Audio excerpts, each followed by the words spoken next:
right, item number 5 is designing an airtight and diffusion open envelope. So what does that mean?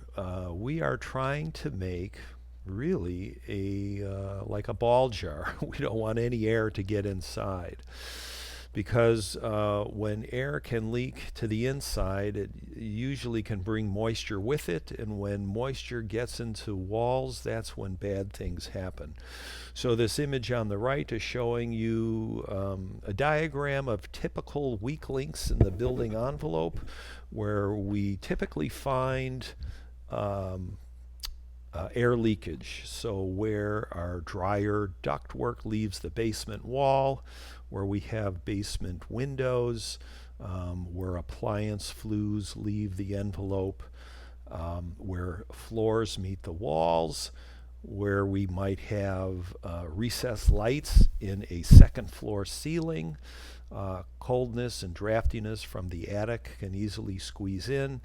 And one big thing we never want to do is really have our mechanical equipment and ductwork outside the warm interior spaces. So we don't want them in a cold attic because they cause inefficiencies. Now, where we do have gaps in wall assemblies, we have noted through building science that moist air entering to that wall assembly, for example, would bring in a lot more water than what we expect moisture, to migrate just through the building materials as they do so naturally. So again, part of making a assembly airtight is really helping with our moisture management strategies. And so how do we do that? So there's several products on the market. One of my favorite is the Zip system, which is not only your home's exterior shear sheathing, but it also is your weather resistant barrier, all in one nice product. You tape the seams, as you can see here on the photo on the left, and fill any screw or nail holes, and you have immediately a very nice water resistant plane and an airtight barrier. Another method are wraps, building wraps. You're seeing two. The one on the upper right corner is a self-adhering wrap that is used for air tightness and weather resistance. And also the one shown on the bottom right is actually an airtight layer that's being, in this image, installed on the interior of the home. And then finally, they also make liquid applied air barriers, which are nice because they're pretty easy to apply. They do handle nail and screw penetrations quite nicely, and just give you a nice visual indicator that you've really covered all the surface. And so when you are making an airtight envelope, it does require Buddha-like consciousness on making this airtight layer continuous. That means wherever we have penetrations in the envelope, we're going to use gaskets or tapes to maintain the air tightness. Wherever plumbing pipes come through an attic floor, we're going to use gaskets, we're going to use sealants. Where our hose bibs come through the wall, we're going to gasket that and work it into that layer.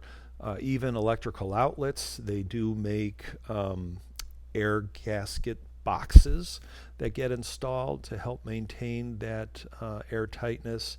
And as you can see in the lower right image, a bunch of electrical boxes for light fixtures and outlets also that have that extra flange on there so that you could connect your air barrier to those penetrations in the layer. All right, so how do you know that you've done your job and done a good effort with the installation of your airtight layer? Well, this is where we use a blower door test. So a blower door test is a professional comes in, and they put a piece of canvas in your front door. There's a hole in the bottom where they install a fan that gets connected to some metering equipment, and they basically turn the fan on and they start blowing or exhausting out all of the home's interior air. Now, when you do this, you obviously you're going to find that air has to come in to make up for what has exhausted. And so it gives you a chance to walk around the house and feel where the leaks might be coming in. Now, in the passive house certification, we have a very stringent air tightness metric. So the code used to be a few years ago 7 air changes per hour at 50 pascals of pressure.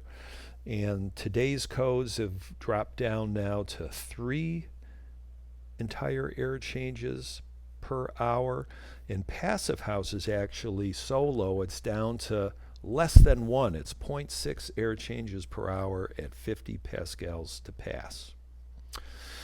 So again, we can use our thermal imaging camera to, as the blower door is running, to go through the house, and we can see just via color where cold air might be coming in through cracks and crevices, in vents, around windows, at baseboards. And we have an opportunity now during construction to go in and tighten up these weak links that got missed earlier. We can also use smoke sticks to show us where air leakage is happening as we walk around, and actually you can just hear it with your ears. You can hear the shh coming in at windows and such, and just feel it with your hands and have a chance to come back in and use caulk or tapes to tighten up the envelope so that we can get it down to 0.6. So again, using these tools makes us feel like Superman again with our X-ray vision, seeing these things that our naked eye usually doesn't see.